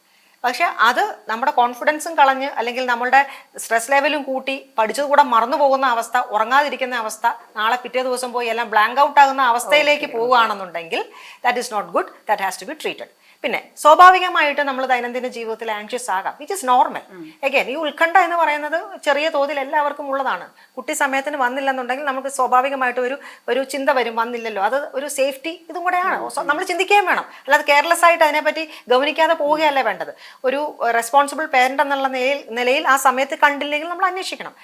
പക്ഷെ അത് അപ്പോഴത്തേനും നമ്മളൊരു 5 മിനിറ്റ് വൈകിയാൽ സ്വാഭാവികമായിട്ട് എന്താ ചിന്തിക്കേണ്ടത്? ട്രാഫിക്കിന്റെ പ്രശ്നമായിരിക്കാം, ബസ് അവിടെ അല്ലെങ്കിൽ നമ്മൾ വിളിച്ചു നോക്കുക, അതാണ് ചെയ്യേണ്ടത്. അതല്ലാതെ അയ്യോ ഇനി എന്തെങ്കിലും അപകടം പറ്റി അങ്ങനെ ഒരു ആശുപത്രിയിലോട്ട് കൊണ്ടുപോകും, ആ നിലയിൽ ഒരു നെഗറ്റീവ് തോട്ട് പോവുകയാണെന്നുണ്ടെങ്കിൽ അത് നമ്മുടെ സമ്മർദ്ദത്തിന്റെ തോത് കൂട്ടും, നമുക്ക് BP കൂടാനും അല്ലെങ്കിൽ മറ്റു ആരോഗ്യ സംബന്ധമായിട്ടുള്ള പ്രശ്നങ്ങൾ ഉണ്ടാകാനുള്ളൊരു സാധ്യതയുണ്ട്. അതുകൊണ്ട് ആങ്സൈറ്റി ആ മിനിമം ലെവലിൽ നിൽക്കണം. ഒരു സേഫ്റ്റി കൺസേൺ എന്നുള്ള നിലയിൽ നമ്മൾ ആലോചിക്കണം, അല്ലെങ്കിൽ അത് ടേക്ക് കെയർ ചെയ്യണം, അതിന് വേണ്ടുന്ന ക്രമീകരണങ്ങൾ നമ്മൾ ചെയ്യണം. അല്ലാതെ ഉടനെ മറ്റെന്തെങ്കിലും സംഭവിച്ചു ആ നിലയിലുള്ള ചിന്ത പോവുകയാണെന്നുണ്ടെങ്കിൽ നമ്മളെ ഭരിച്ച് ഈ പാനിക് ഡിസോർഡറിന്റെ കാര്യം പറയുമ്പോഴും പറയും, ഇപ്പം ഈ ഉത്കണ്ഠ എന്നൊക്കെ പറഞ്ഞത് എപ്പോൾ ഉണ്ടായത് ഇതുവരെ നമ്മളൊന്നും കേട്ടിട്ടില്ല. ഇപ്പൊ കണ്ടില്ലേ കുറെ പിള്ളേർ കൈ വിറക്കണു, ഛർദ്ദിക്കണു, ബോധം കെട്ട് വീഴണു, അതൊക്കെ ചുമ്മാ വേഷം കെട്ട എന്ന് പറയുന്ന ഒരു സാധനമുണ്ട്. അതെങ്ങനെയാണത്? അതും നമ്മൾ 2 രീതിയിൽ വേണം കാണാനായിട്ട്. അതായത് പാനിക് അറ്റാക്ക് എന്ന് പറയുന്നത് പെട്ടെന്ന് അനിയന്ത്രിതമായിട്ടുള്ളൊരു ഫിയർ വരും, അൺകൺട്രോൾഡ് ഫിയർ വരും, എന്തോ സംഭവിക്കാൻ പോകുന്ന പോലെ, ഹാർട്ട് അറ്റാക്ക് വരുന്ന പോലെ. പ്രത്യേക ഒരു ട്രിഗർ വേണ്ട, സിറ്റുവേഷൻ വേണമെന്നൊരു നിർബന്ധവും ഇല്ല. ചിലപ്പോൾ ട്രിഗർ സിറ്റുവേഷൻ കാരണം വരാം, അതല്ലാതെ വെറുതെ ഇരിക്കുമ്പോഴും വരാം. പാനിക് അറ്റാക്ക് എങ്ങനെ വേണേലും ചിലപ്പോൾ ഉറക്കത്തിൽ വരാം, ഉറക്കത്തിൽ പടയെന്ന് നെഞ്ചിടിക്കാൻ തുടങ്ങും. അപ്പോൾ എൻ്റെ അടുത്തൊരു പേഷ്യൻ്റ് വന്നത് ഏകദേശം ഒരു 85 ECG ആയിട്ടാണ് വന്നത്. കാരണം ഓരോ പ്രാവശ്യവും പാനിക് അറ്റാക്ക് വരുമ്പം ഹാർട്ട് അറ്റാക്ക് വരുന്ന പോലെയാണ് തോന്നുന്നത്. പെട്ടെന്ന് നെഞ്ചിടിക്കുന്ന പോലെ തോന്നും, വിയർക്കും, നെഞ്ച് വേദന വരുന്ന പോലെ തോന്നും, ചിലപ്പോൾ ഓക്കാനൊക്കെ വരുമോ, ഛർദ്ദി വരുമോ. അപ്പോൾ ഹാർട്ട് അറ്റാക്കിന്റെ ലക്ഷണമാണെന്ന് വിചാരിച്ച് എപ്പോഴും അടുത്തുള്ള കാഷ്വാലിറ്റി ചെല്ലും. സിംറ്റംസ് പറയുമ്പോൾ സ്വാഭാവികമായിട്ട് ഒരു ECG എടുക്കും. അങ്ങനെ ഒരു 80-85 ECG ഒരു ബാഗിനകത്തിട്ട് അടിക്കുകയാണ് എൻ്റെ അടുത്ത് വരുന്നത്. അപ്പോൾ പാനിക് അറ്റാക്ക് എങ്ങനെ വേണേലും വരാം. പക്ഷെ അതല്ലാതെ ഈ പറഞ്ഞതുമാതിരി ഒരു ഹിസ്റ്ററിക്കൽ രീതിയിൽ, ഒരു ഡിസോസിയേറ്റീവ് രീതിയിൽ ശ്രദ്ധ കിട്ടാനായിട്ട് ഡിസോസിയേറ്റീവ് കൺവേർഷൻ, അതൊക്കെ എന്ന് പറഞ്ഞാൽ നമ്മൾ സെപ്പറേറ്റ് അത് നോക്കേണ്ട ഒരു വിഷയമാണ്. അതാവുമ്പോഴത്തേനും ഈ പറഞ്ഞതുപോലെ ഒരു അട്രാക്ഷൻ കിട്ടാൻ അല്ലെങ്കിൽ അറ്റൻഷൻ കിട്ടാൻ, മറ്റുള്ളവരുടെ മുന്നിൽ ഒരു സഹതാപം കിട്ടാൻ, അല്ലെങ്കിൽ അവനവൻ്റെ ഏതെങ്കിലും ഒരു സിറ്റുവേഷൻ ഫേസ് ചെയ്യാൻ പറ്റാതെ വരുമ്പോൾ ഒന്ന് ഡിസോസിയേറ്റ് ചെയ്ത് പോകാൻ, അതൊക്കെ എന്ന് പറഞ്ഞിട്ടുണ്ടെങ്കിൽ ഈ പറഞ്ഞതുപോലെ വേഷം കെട്ടാണ് എന്നൊക്കെ പറഞ്ഞ ആൾക്കാർ അതിനെ ആ തലത്തിൽ കൈകാര്യം ചെയ്യാനുള്ള ഒരു സാധ്യതയുണ്ട്. പാനിക് അറ്റാക്ക് എന്ന് പറയുമ്പോഴും ഹൈപ്പർ വെന്റിലേഷൻ, ഈ ശ്വാസം കിട്ടാത്ത ഒരു അവസ്ഥ വരുമ്പോഴത്തേനും ശ്വാസഗതി മേലോട്ടും താഴോട്ടും ഭയങ്കര ചെയ്യുക. അപ്പൊ അങ്ങനെയൊക്കെ വന്നു കഴിയുമ്പോൾ ഈ പറഞ്ഞ പോലെ സ്വാഭാവികമായിട്ടും ആൾക്കാർക്കൊരു സംശയം വരാൻ സാധ്യതയുണ്ട്. ഈ ഡിസോസിയേറ്റീവ് ഫിനോമിനയുടെ ഭാഗമായിട്ടാണോ എന്ന് വിചാരിച്ച്, ശ്രദ്ധ കിട്ടാനുള്ള ഭാഗമായിട്ടാണോ എന്ന് വിചാരിച്ച് അതിനെ വേണ്ടത്ര ഗൗരവം കൊടുക്കാത്ത സാഹചര്യങ്ങളും ഉണ്ടായിട്ടുണ്ട്. മാം ഇപ്പൊ ഈ പറഞ്ഞ ക്ലയന്റിന്റെ കാര്യം 85 ECG ആയിട്ട് വന്നെന്ന് പറയുമ്പം ഞാൻ ചോദിക്കുന്നത്, അവർക്ക് ഈ 85 നമ്പർ ഞാൻ ചുമ്മാ പറയും 85 പ്രാവശ്യം എന്നൊക്കെ പറയുമ്പോൾ അവർക്ക് ഒരിക്കൽ പോലും ഇത് ഹാർട്ട് അറ്റാക്ക് അല്ല എന്ന് മനസ്സിലാക്കിയിട്ട് ഇതെന്താണ് എന്ന് അതിന് മുമ്പൊന്നും ചിന്തിക്കാനുള്ളൊരു അവയർനെസ് ഇല്ലാത്തതുകൊണ്ടാണോ? ഒരു ഇങ്ങനൊരു പ്രസന്റേഷനായിട്ട് ഒരു കാഷ്വാലിറ്റി ചെല്ലുമ്പോൾ നമ്മൾ എന്താ ചിന്തിക്കുക? റിസ്ക് എടുക്കണ്ടെന്ന് ആ ഡോക്ടർ വിചാരിക്കത്തുള്ളൂ. കാരണം എങ്ങാനും ഹാർട്ട് അറ്റാക്ക് ആണെങ്കിൽ നമ്മൾ റൂൾ ഔട്ട് ചെയ്തില്ലെങ്കിൽ ആ ഡോക്ടറുടെ ഭാഗത്തെ ഒരു വലിയ നെഗ്ലിജൻസ് ആണ്. അപ്പൊ അത് വരാതിരിക്കാൻ അദ്ദേഹം സ്വാഭാവികമായിട്ട് ഇത് ഓർഡർ ചെയ്യും. പക്ഷെ ഇങ്ങനെ പല ആവർത്തി ചെന്ന് ഇദ്ദേഹത്തോട് വ്യക്തമായിട്ടൊരു ഗൈഡൻസ് കൊടുക്കണം. അവിടെ ഇരിക്കുന്ന CMOയുടെ ഉത്തരവാദിത്തമാണ്, അല്ലെങ്കിൽ അറ്റൻഡ് ചെയ്യുന്ന ഡോക്ടറുടെ ഉത്തരവാദിത്തമാണ്. ഇത് ടെൻഷന്റെ ഭാഗമാണ്, നിങ്ങൾ പോയി ഒരു സൈക്കാട്രിസ്റ്റിനെ കണ്ടോളൂ എന്ന് പറഞ്ഞ് അവർ റെഫർ ചെയ്ത് വിടണം. അല്ലെങ്കിൽ ഇവർക്ക് ഇത് പാനിക് അറ്റാക്ക് ആണെന്ന് പോലും അറിയണമെന്നില്ല. അവർക്കിത് എന്താണെന്ന് പോലും അറിയണമെന്നില്ല. പല പ്രാവശ്യമായി കഴിയുമ്പോൾ അവർക്ക് ഇങ്ങനെ ഒരു ഇഷ്യൂ ഉണ്ട് എന്ന് മനസ്സിലായി കഴിയുമ്പോൾ ഒരു പക്ഷേ അവർക്ക് തന്നെ തോന്നാം ഇതെന്റെ ടെൻഷൻ കാരണമാണ് എന്നുള്ളൊരു റിയലൈസേഷൻ ഉണ്ടാവാം. അല്ലെങ്കിൽ ഈ പറഞ്ഞ പോലെ അവസാനം കണ്ട ഡോക്ടർ ഇത് നിങ്ങൾ ഏതായാലും പോയി കണ്ടോളൂ എന്ന് പറഞ്ഞ് റെഫർ ചെയ്ത് വിടുവാണെങ്കിൽ വരാം. പിന്നെ ഇന്നത്തെ കാലത്ത് എല്ലാവരും ഉടനെ ഗൂഗിളിൽ നോക്കാറുണ്ട്. ഇതൊരു മിഡിൽ ഏജ്ഡ് മാൻ ആയിരുന്നു, ഒരു 50-55 വയസ്സുള്ള മാൻ ആയിരുന്നു. അതുകൊണ്ടാണ് ഈ പറഞ്ഞ പോലെ ഏജ് വെച്ച് നോക്കുമ്പോഴും ഹൃദയ സംബന്ധമായ പ്രശ്നം വരാൻ സാധ്യതയുള്ള ഒരു പ്രായമായിരുന്നു. അങ്ങനെ അതേസമയം ഇപ്പൊ ചെറുപ്പക്കാർക്കൊക്കെ ആണെന്നുണ്ടെങ്കിൽ അവർക്ക് കുറെ അവയർനെസ് ഉണ്ട്. അവർ ഗൂഗിളിൽ ടൈപ്പ് ചെയ്യുമ്പോൾ പലപ്പോഴും പാനിക് അറ്റാക്ക് അവർ തന്നെ വന്ന് പറയാറുണ്ട്. പലപ്പോഴും കറക്റ്റ് ടെർമിനോളജീസ് നമ്മുടെ അടുത്ത് വന്ന് പറയുമ്പോഴേ ഞങ്ങൾ മനസ്സിലാക്കും ഇത് ഗൂഗിൾ റെഫർ ചെയ്തിട്ടാണ് വരുന്നത്. ചിലർ ആ ക്രൈറ്റീരിയ തന്നെ കാണാതെ പഠിച്ച് പറയുന്നത് പോലെ അതേ ക്രൈറ്റീരിയ ഓർഡറിൽ കാണാതെ പഠിച്ച് വന്ന് പറയാറുണ്ട്. അപ്പോൾ അങ്ങനെ ഒരു പ്രശ്നവുമുണ്ട്. അത് കാരണം തെറ്റായ ധാരണയിൽ സ്വയം ഡയഗ്നോസ് ചെയ്ത് അങ്ങനെ വരുന്നവരുമുണ്ട്. അപ്പൊ ഈ ടെക്നോളജി കൊണ്ട് സത്യം പറഞ്ഞാൽ ഒരു ഭാഗത്ത് ഗുണമുണ്ടെന്ന് പറയുമ്പോഴും മറുഭാഗത്ത് ഇങ്ങനത്തെ ഏറ്റവും വലിയ ദോഷം എന്ന് പറയുന്നത് ഡോക്ടർ ഗൂഗിളിനോട് ചോദിക്കുക എന്നുള്ളതാണ്. അപ്പൊ അതിനകത്ത് ആ ഇൻഫർമേഷൻ കറക്റ്റ് ആകണമെന്നില്ല. പിന്നെ കുറേ സൈഡ് എഫക്റ്റിന്റെ ഒക്കെ പറഞ്ഞ് പാനിക്കായിട്ട് വരുന്നവരുണ്ട്. പിന്നെ അവര് ഒരു പ്രത്യേകിച്ചും പേഴ്സണാലിറ്റി ഇഷ്യൂ ഉള്ളവർ അവരൊരു സെൽഫ് ഡയഗ്നോസ് ചെയ്തിട്ടായിരിക്കും വരുന്നത്. അപ്പൊ നമ്മളോട് തർക്കിക്കാൻ തുടങ്ങും, അല്ല എനിക്കിത് ഇങ്ങനെയാണ് അങ്ങനെയാണ്. അതേസമയം നമ്മൾ ഒരു അറിവ് ശേഖരിക്കുക എന്നുള്ള നിലയിൽ ഗൂഗിളിനെ യൂസ് ചെയ്യാം. പക്ഷെ അറിവ് ശേഖരിക്കുമ്പോൾ ഓർത്തോളണം, ഇത് നമ്മൾ സിസ്റ്റമാറ്റിക്കലി പഠിച്ചിട്ടില്ല. അതുകൊണ്ട് അൾട്ടിമേറ്റ്ലി ഇതിനെപ്പറ്റി ശാസ്ത്രീയമായിട്ട് പഠിച്ചവരെന്താണോ പറയുന്നത് അത് നമ്മൾ സ്വീകരിക്കാനുള്ളൊരു മനസ്സോടെ പോവുകയാണെന്നുണ്ടെങ്കിൽ ഫൈൻ. ഈ പേഴ്സണാലിറ്റി ഡിസോർഡർ എന്ന് പറയുമ്പം നമ്മുടെ നാട്ടിൽ മാം ഏറ്റവും കൂടുതൽ കണ്ടിട്ടുള്ള പേഴ്സണാലിറ്റി ഡിസോർഡേഴ്സ് എന്താണ്? നമ്മൾ ശ്രദ്ധിക്കേണ്ട കാര്യങ്ങളും കൂടെ ഒന്ന് പറയും. കുറേ വർഷങ്ങൾക്ക് മുമ്പൊക്കെയാണ് ആങ്ഷ്യസ് പേഴ്സണാലിറ്റി ആയിരുന്നു. കാരണം ഉത്കണ്ഠ ഇല്ലാത്തവർ കുറവല്ലേ, ആങ്ഷ്യസ് പേഴ്സണാലിറ്റി ആയിരുന്നു ഏറ്റവും അധികം കാണുന്നത്. പക്ഷെ ഇപ്പോൾ ഹോസ്പിറ്റലിൽ നമ്മൾ OPDയിൽ ഇരിക്കുമ്പോൾ ഏറ്റവും അധികം കണ്ടുവരുന്ന പേഴ്സണാലിറ്റി ഇഷ്യൂ എന്ന് പറയുന്നത് ബോർഡർലൈൻ പേഴ്സണാലിറ്റിയാണ്. Which is very difficult to treat also. എന്താണ് ഈ ബോർഡർലൈൻ പേഴ്സണാലിറ്റി? ബോർഡർലൈൻ പേഴ്സണാലിറ്റി എന്ന് പറയുന്നത് അവർക്ക് ഇൻറ്റൻസ് ഇമോഷൻസ് ആയിരിക്കും. ഇപ്പോൾ സങ്കടമാണെങ്കിലും ദേഷ്യമാണെങ്കിലും സന്തോഷമാണെങ്കിലും എല്ലാം അതിൻ്റെ പാരമ്യതയിൽ വരും. അവർക്ക് റിലേഷൻഷിപ്പ് കീപ്പ് ചെയ്യാൻ ഭയങ്കര ബുദ്ധിമുട്ടായിരിക്കും. ഇപ്പോൾ ഒരാളോട് സ്നേഹം വന്നു കഴിഞ്ഞാൽ ചങ്ക് പറിച്ചു കൊടുക്കും, എന്നാൽ ചെറിയ കാര്യത്തിന് പിണങ്ങും. ചെറിയ കാര്യങ്ങൾ അവരെ പ്രൊവോക്ക് ചെയ്യും. അവരുടെ കംഫർട്ട് സോണിൽ കാര്യങ്ങളെല്ലാം പോകണം. അവരുടെ കംഫർട്ട് സോൺ അനുസരിച്ച് എല്ലാവരും അവരോട് പെരുമാറിക്കൊള്ളണം. അവരുടെ ഇഷ്ടങ്ങൾ അല്ലെങ്കിൽ അവരുടെ പ്രിഫറൻസസ് എന്താണ് അതനുസരിച്ച് അവർക്ക് ചുറ്റുമുള്ളവരെല്ലാവരും ബിഹേവ് ചെയ്തോളണം. അതിനകത്തൊരു ശകലം മാറ്റം വന്നു കഴിഞ്ഞാൽ അവർ അസ്വസ്ഥരാകും. അവരുടെ റിയാക്ഷൻ എന്ന് പറയുന്നത് കൈവിട്ടു പോകുന്ന റിയാക്ഷൻ ആയിരിക്കും. ഒന്ന് പറഞ്ഞ് രണ്ടാമത് നരമ്പ് മുറിക്കുക, റിസ്റ്റ് ഫ്ലാഷ് ചെയ്യുക, അല്ലെങ്കിൽ ചിലപ്പോൾ 2 പാരസറ്റമോൾ എടുത്ത് കഴിക്കുക, 1 സ്പൂൺ ഹാർപ്പിക് എടുത്ത് കുടിക്കുക. അങ്ങനെ സെൽഫ് ഹാം ടെൻഡൻസീസ് വളരെയധികമുണ്ട്. ഈ 1 സ്പൂൺ ഹാർപ്പിക് 2 പാരസറ്റമോൾ എന്നൊക്കെ പറയുന്നത് അതായത് ലീത്തൽ ആയിരിക്കത്തില്ല. അത് ഒരു പക്ഷേ അവരുടെ മരണം എന്നുള്ള സംഭവത്തിലേക്ക് പോകരുത്. അത് തന്നെ അവർ ചിലപ്പോൾ സ്ട്രെസ് റിലീവ് ചെയ്യാൻ, ഇപ്പൊ 2 സൂപ്പർഫിഷ്യൽ 2 കട്ട് ഉണ്ടെന്നുണ്ടെങ്കിൽ മരണം സംഭവിക്കത്തില്ല എന്ന് അവർക്കറിയാം. പക്ഷെ അവരുടെ ആ ഒരു സ്ട്രെസ് ഒന്ന് റിലീവ് ചെയ്യാൻ അവർ കട്ട് ചെയ്യും. അല്ലെങ്കിൽ ഒരു പക്ഷേ ശ്രദ്ധ കിട്ടാനായിരിക്കാം, അറ്റൻഷൻ കിട്ടാനായിരിക്കാം, അല്ലെങ്കിൽ അവരുടെ ഡിസ്ട്രസ് ഒന്ന് കുറയാനായിരിക്കാം. ഒരു പെയിൻ കൊടുക്കുമ്പോൾ അവർക്ക് അതിലൊരു സന്തോഷം വരും. അപ്പോൾ അതിന് വേണ്ടിയിട്ടായിരിക്കാം. അങ്ങനെ പല പർപ്പസിന് വേണ്ടിയിട്ട് അവർ സെൽഫ് ഹാം ചെയ്യും. പക്ഷേ ചില അവസരങ്ങളിൽ ഇത് കൈവിട്ടു പോകും. ഇങ്ങനെ ചെയ്യുകയാണെന്നുണ്ടെങ്കിൽ സൂപ്പർഫിഷ്യൽ ആണെങ്കിൽ ചില ഘട്ടങ്ങളിൽ അതൊരു പക്ഷേ കൈവിട്ടു പോകാൻ സാധ്യത. ഉദാഹരണത്തിന് ഇപ്പോൾ ഹാങ് ചെയ്യാനായിട്ട് കയറി മറ്റുള്ളവർ കാണുമ്പോൾ രക്ഷപ്പെടുത്തും എന്നുള്ളൊരു ധാരണയിലായിരിക്കാം. ഒരു പക്ഷേ വരാൻ താമസിക്കുകയോ അങ്ങനെ വല്ലതും ചെയ്താലും ചിലപ്പോൾ കുരുക്ക് മുറുകും, അങ്ങനെയൊക്കെ പ്രശ്നങ്ങൾ ഉണ്ടാകാനുള്ളൊരു സാധ്യതയുണ്ട്. അപ്പോൾ ഈ ഒരു പേഴ്സണാലിറ്റി എന്ന് പറയുന്നത് അവർക്ക് റിലേഷൻഷിപ്പ് ഭയങ്കര ബുദ്ധിമുട്ടായിരിക്കും കീപ്പ് ചെയ്ത് പോകാൻ. അത് ഇന്ന ആളെന്നില്ല, ആരോടാണെങ്കിലും റിലേഷൻഷിപ്പ് സ്റ്റേബിളായിട്ട് കൊണ്ടുപോകാൻ അവർക്ക് ബുദ്ധിമുട്ടായിരിക്കും. അത് തന്നെയല്ല, അവർ മൾട്ടിപ്പിൾ റിലേഷൻഷിപ്പിൽ ചെന്ന് എത്തപ്പെടാനുള്ളൊരു വ്യഗ്രതയുമുണ്ട്. അപ്പോൾ അഫയേഴ്സ് ആണെങ്കിലും എന്താണെങ്കിലും മൾട്ടിപ്പിൾ ഒരു റിലേഷൻഷിപ്പിൽ പോയി ആ കുരുക്കിലൊക്കെ പോയി പെടാനായിട്ട് സാധ്യതയുണ്ട്. ഈ മൾട്ടിപ്പിൾ റിലേഷൻഷിപ്പിലേക്ക് പോകുന്നതിന്റെ റീസൺ നമുക്ക് ഓൾറെഡി ഉള്ള ഒരു റിലേഷൻഷിപ്പിൽ നമ്മൾ ഹാപ്പി അല്ല എന്നുള്ളൊരു അതാ ഞാൻ പറഞ്ഞത്. ഇപ്പോൾ റിലേഷൻഷിപ്പ് കണ്ടിന്യൂ ചെയ്ത് കൊണ്ടുപോകാൻ സ്റ്റേബിളായിട്ട് കൊണ്ടുപോകാൻ അവർക്ക് ബുദ്ധിമുട്ടായിരിക്കാം. ഈ പറഞ്ഞ ഫീച്ചേഴ്സ് എല്ലാവർക്കും എല്ലാം വേണമെന്നില്ല, അതിൻ്റെ ഏറ്റക്കുറച്ചിലുകൾ ഉണ്ടാവും. ചിലർക്ക് ചില ഫീച്ചേഴ്സേ ഉണ്ടാവുകയുള്ളൂ, ചിലർക്ക് അങ്ങനെയല്ല, ചിലപ്പോൾ ഒരുപാട് ഉണ്ടാവാം. അപ്പോൾ ഇത് ഈ തരത്തിലുള്ള പ്രശ്നങ്ങൾ ഉണ്ടെന്നുണ്ടെങ്കിൽ അതൊരു ബോർഡർ ലൈൻ ട്രേറ്റ്സ് ആണ്. അതാണ് ഇപ്പം ഈ അടുത്തിടെ ഒരു കഴിഞ്ഞൊരു 2 years അല്ലെ 3 years നോക്കുകയാണെങ്കിൽ ഏറ്റവും അധികം പേഴ്സണാലിറ്റി ഡിസോർഡർ കണ്ടത് ഏതാണെന്ന് ചോദിക്കുകയാണെന്നുണ്ടെങ്കിൽ തീർച്ചയായിട്ടും സംശയമില്ലാതെ പറയാം ബോർഡർ ലൈൻ പേഴ്സണാലിറ്റി. ട്രീറ്റ്മെന്റ് ഉള്ള കാര്യം തന്നെയല്ലേ? ട്രീറ്റ്മെന്റ് ഉണ്ട്, പക്ഷേ ഈ പറഞ്ഞതുപോലെ അത് ഡിപ്പെൻസ്, അതിന്റെ സിവിയറിറ്റി അനുസരിച്ച്. അല്ലെങ്കിൽ സെൽഫ് ഹാം, ചില ആൾക്കാരുണ്ട് അവർക്ക് സെൽഫ് ഹാം നേച്ചർ ഉണ്ടാവില്ല, എന്നാൽ അധികം സിവിയർ അല്ലെന്നുണ്ടെങ്കിൽ നല്ല റിസൾട്ടാണ് ട്രീറ്റ്മെന്റിൽ. എന്താണെന്നുണ്ടെങ്കിലും ചികിത്സ അനിവാര്യമാണ്. കാരണം അല്ലെങ്കിൽ ബന്ധങ്ങൾക്ക് പ്രശ്നം ഉണ്ടാകും, സ്വയം ഹനിക്കുന്ന ഒരു പ്രശ്നമല്ലേ, അത് ചിലപ്പോൾ അത് കൈവിട്ടു പോകുന്ന ഒരു സാഹചര്യത്തിലേക്ക് ഉണ്ടാകാം. അപ്പോൾ അത് തന്നെ അൾട്ടിമേറ്റ്ലി അവർക്കൊരു സ്വസ്ഥതയോ സമാധാനമോ ഉണ്ടാകില്ല. ഇതെല്ലാം പേഴ്സണാലിറ്റി ഡിസോർഡേഴ്സിൽ വരുന്ന കാര്യങ്ങളാണ്.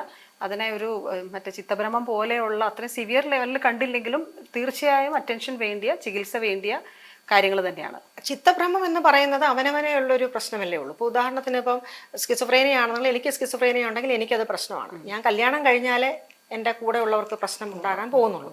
നേരെ മറിച്ച് ബോർഡർ ലൈൻ പേഴ്സണാലിറ്റി അങ്ങനെയല്ല. അങ്ങനെയുള്ളവർ ഒപ്പമുള്ളവർക്കൊക്കെയും പ്രശ്നക്കാരാണ്. അവരാരുമായിട്ടും ഗെറ്റ് അലോങ് ചെയ്യത്തില്ല, ആരുമായിട്ടും യോജിച്ച് പോകത്തില്ല. അവർക്കും ഡിസ്റ്റർബൻസ് ആണ്, മറ്റുള്ളവർക്കും അത് ബുദ്ധിമുട്ടുണ്ടാക്കുന്നു. ഇപ്പോൾ ഒരു അഫയർ ഉണ്ടെന്നുണ്ടെങ്കിൽ ആ ഓപ്പോസിറ്റ് പാർട്ട്ണർ ആരാണോ അവർക്ക് ഒരുപാട് പ്രശ്നം ഉണ്ടാകുന്നു, അവരെയും കൂടെ സമ്മർദ്ദത്തിൽ ആഴ്ത്തുന്നു. വീട്ടിൽ പേരൻസ് ആയിട്ട് ചിലപ്പോൾ ഗെറ്റ് അലോങ് ചെയ്യാൻ ബുദ്ധിമുട്ടായിരിക്കും, അവർക്ക് ബുദ്ധിമുട്ടുണ്ടാകുന്നു. ജോലി സ്ഥലത്ത് ബാക്കിയുള്ള കളീഗ്സ് ആയിട്ട് ബുദ്ധിമുട്ടായിരിക്കും. അങ്ങനെ പല പ്രശ്നങ്ങളും ഉണ്ടാകും. അത് കേട്ടിടത്തോളം ചെറിയൊരു കാര്യവുമല്ല, ഭീകരമായിട്ട് ബാധിക്കാൻ സാധ്യതയുള്ള കാര്യം. അതെ, ഈവൻ ചിത്തഭ്രമമാണെങ്കിൽ അതാണ് മെന്റൽ ഇൽസിന്റെ ഒരു പ്രശ്നം. ഇപ്പൊ എനിക്കിപ്പോൾ ടൈഫോയിഡ് ഉണ്ടെങ്കിലോ അല്ലെങ്കിൽ എനിക്ക് മഞ്ഞപ്പിത്തം ഉണ്ടെങ്കിലോ എന്നെ മാത്രം ബാധിക്കും. അൺലെസ് അത് കണ്ടേജിയസ് ആണ്, ആർക്കെങ്കിലും പകരുന്നു, ദാറ്റ് ഈസ് ഡിഫറെന്റ്. അതല്ലെന്നുണ്ടെങ്കിൽ വേറെ ആർക്കും ഞാനൊരു ശല്യക്കാരി ആവുന്നില്ല. ഇപ്പം എനിക്ക് എന്തെങ്കിലും ഒരു ഹാർട്ട് അറ്റാക്ക് ഉണ്ടെങ്കിൽ ഞാൻ വേറെ ആർക്കും ഒരു ശല്യക്കാരി ആവുന്നില്ല. നേരെ മറിച്ച് മനോരോഗമാണെങ്കിൽ നമുക്ക് മാത്രമല്ല പ്രശ്നം ഉണ്ടാകുന്നത്, ബാക്കിയുള്ളവർക്കും കൂടെ നമ്മളൊരു പ്രശ്നം ഉണ്ടാകാൻ സാധ്യതയുണ്ട്, ഇൻക്ലൂഡിങ് സമൂഹത്തിന്. അതുകൊണ്ടാണല്ലോ ഇപ്പോൾ ചില അസുഖങ്ങൾ വരുമ്പോൾ കൊലപാതകം നടക്കുന്നു അല്ലെങ്കിൽ ആത്മഹത്യ നടക്കുന്നു, ഒരു സാമൂഹിക പ്രശ്നമായിട്ട് മാറുന്നു. കുട്ടികളെ കൊല്ലുന്നു അല്ലെങ്കിൽ മറ്റുള്ളവർക്ക് പ്രശ്നമാകുന്നു. ഈ പറഞ്ഞ പോലെ ആന്റി സോഷ്യൽ എലമെന്റ്സ് ആണെന്നുണ്ടെങ്കിൽ സമൂഹത്തിനൊട്ടാകെ പ്രശ്നമാണ്. അപ്പോൾ അതുകൊണ്ടാണ് ഈ ഒരു സ്പെഷ്യാലിറ്റിയുടെ ഒരു പ്രത്യേകതയും. അത് ആ ഒരു പർട്ടിക്കുലർ ആളിനെ മാത്രം ബാധിക്കുന്നതല്ല, അതൊരു കുടുംബത്തെയും ആ വ്യക്തിയെയും കുടുംബത്തെയും സമൂഹത്തെയും ഒട്ടാകെ ബാധിക്കുന്ന ഒരു സാഹചര്യം മനോരോഗം എന്നുള്ളത്. എനിക്കൊന്ന് മനോരോഗവുമായി ബന്ധപ്പെട്ട് ഒത്തിരി കാര്യങ്ങൾ നമുക്ക് ഇനിയും പറയാറുണ്ട്. പക്ഷെ സമയത്തിന്റെ പ്രശ്നം നിൽക്കുന്നതുകൊണ്ട് മാം എഗെയിൻ അടുത്ത റൗണ്ടിൽ മാമിന് വിശദമായിട്ട് കിട്ടുന്നുള്ള പ്രതീക്ഷയോടെ thank you so much ma'am.